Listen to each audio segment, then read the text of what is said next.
சரவண ஜோதியே நமோ நம. வாழ்க வையகம், வாழ்க வளமுடன். அனைத்து தமிழ் நெஞ்சங்களுக்கும் கனிவான வணக்கங்கள்.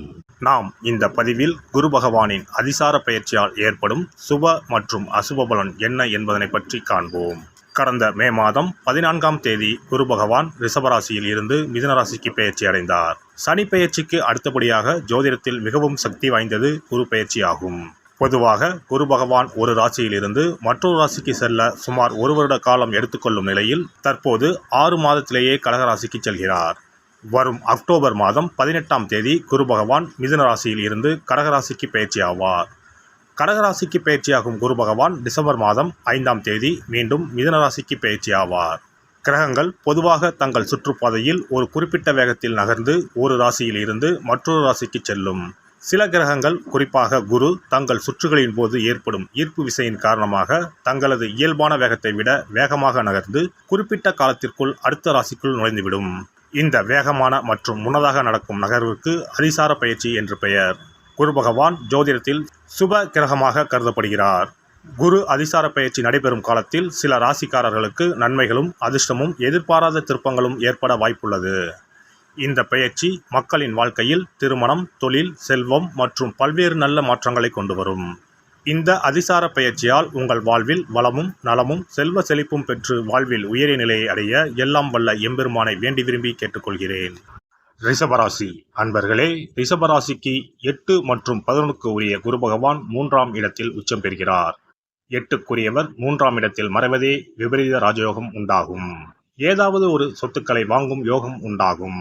11க்கு உரியவர் லாபஸ்தானத்திற்கும் அதிபதியும் குரு பகவான் தான். தொழிலும் மிகப்பெரிய முன்னேற்றம் உண்டாகும். தொழிலில் லாபங்கள் கிடைக்கும். திடீர் அதிர்ஷ்டங்கள் கிடைக்கும். வங்கிகளின் மூலம் சலுகைகள் கிடைக்கும். 8க்கு உரியவர் உச்சமாவதால் பெண்களுக்கு மகிழ்ச்சியான காலகட்டமாக இது இருக்கும். பெண்களுக்கு மாங்கல்ய பலம், கணவருடைய ஆரோக்கியம், கணவருடைய செல்வம் என அனைத்தும் நன்றாக இருக்கும். வண்டி வாகன விபத்துகளில் இருந்து காப்பாற்றப்படுவீர்கள். மனதில் இருந்து வந்த அச்ச உணர்வு நீங்கும். தீயணைப்புத்துறை, இராணுவத்தில் இருப்பவர்களுக்கு அற்புதமான காலகட்டம் இதுவாகும். வியாபாரிகளுக்கு லாபங்கள் அபரிமிதமானதாக இருக்கும். வாழ்க்கையில் அனைத்து விஷயங்களையும் பார்த்து கொள்ளலாம் என்கின்ற நம்பிக்கை அதிகரிக்கும். உங்களுடைய மேல் அதிகாரிகள் அவருடைய தவறை அவரே உணரும்படி செய்வீர்கள். சகோதரர்களால் மன நிம்மதி கிடைக்கும். குடும்பத்தில் மகிழ்ச்சி பெருகும். வேலையில் கஷ்டப்பட்டு கொண்டிருந்தவர்கள் உங்களுடைய நிலையை அலுவலகத்துக்கு புரிய செய்வீர்கள். மேல் அதிகாரிகளுடன் நேரடி தொடர்புகள், சந்திப்புகள் உண்டாகும். உங்களுடைய வாய்ப்புகள் உங்களுக்கே கிடைக்கும். தேவைகளை நிறைவேற்றும் காலகட்டமாக இது அமையும். சொத்துக்களை வாங்கும் யோகம் உண்டாகும். சகோதரர்களால் நன்மைகள் ஏற்படும். 11க்கு உரியவரும் உச்சம் பெறுவதால் மாமனாரின் ஒத்துழைப்பு, ஆதரவு கிடைக்கும். நல்ல நண்பர்கள் கிடைப்பார்கள். சமூகத்தில் பெரிய நிலையில் இருக்கும் மனிதர்களால் உங்கள் வாழ்க்கை மாறும். புதிய அறிமுகத்தால் உங்களுடைய வாழ்க்கையை மாறும் நிலை உண்டாகும். மேல் அதிகாரிகளின் சந்திப்பால் அலுவலகத்தில் இருக்கும் பிரச்சனைகள் தீரும். வீடு, இடம், நிலம் வாங்கும் யோகம் உள்ளது. அற்புதமான காலகட்டம் என்பதால் இந்த அற்புதமான காலகட்டத்தில் வரும் வாய்ப்புகளை பயன்படுத்திக் கொள்வது நன்மை தரும். குரு பகவானின் அதிசார பயிற்சிக்கு பரிகாரமாக வியாழக்கிழமைகளில் தட்சிணாமூர்த்திக்கு மஞ்சள் நிற மலர்கள் மற்றும் மஞ்சள் நிற உடையுடன் அபிஷேகம் செய்வது, குரு பகவானுக்கு நெய் தீபம் ஏற்றி வழிபடுவது, அன்னதானம் செய்வது, மற்றவர்களுக்கு உதவுவது போன்றவை சிறந்த பரிகாரங்களாகும். மேலும் வியாழக்கிழமைகளில் குரு பகவானின் காயத்ரி மந்திரத்தை உச்சரிப்பதும் நன்மை பயக்கும். குரு பகவான் சஞ்சரிக்கும் அந்தந்த ஆலயங்களில் உள்ள குரு மற்றும் நவகிரக சன்னதிகளில் தீபம் ஏற்றி வழிபட்டு வரலாம். சிறப்பு பரிகாரம்: வியாழக்கிழமை அன்று மண்ணால் செய்யப்பட்ட ஒரு உண்டியலை வாங்கி வர வேண்டும். அந்த உண்டியலின் வெளிப்புறத்தில் மஞ்சளில் பன்னீரை ஊற்றி குழைத்து உண்டியல் முழுவதும் பூச வேண்டும். இப்படி பூசிய இந்த உண்டியலை நம்முடைய வீட்டின் குபேர மூலையில் வைத்துவிட வேண்டும். தினமும் அல்லது வாரத்திற்கு ஒரு முறை குறிப்பிட்ட ஒரு தொகையை போட்டுக்கொண்டே வர வேண்டும்.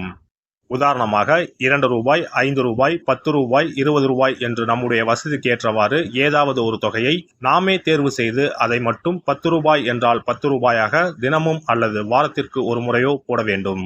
இப்படி உண்டியலில் நாம் பணத்தை சேர்ப்பதன் மூலம் நம்முடைய வாழ்க்கையில் குருவால் ஏற்பட்ட பண பிரச்சனைகளும் தன பிரச்சனைகளும் தீரும்.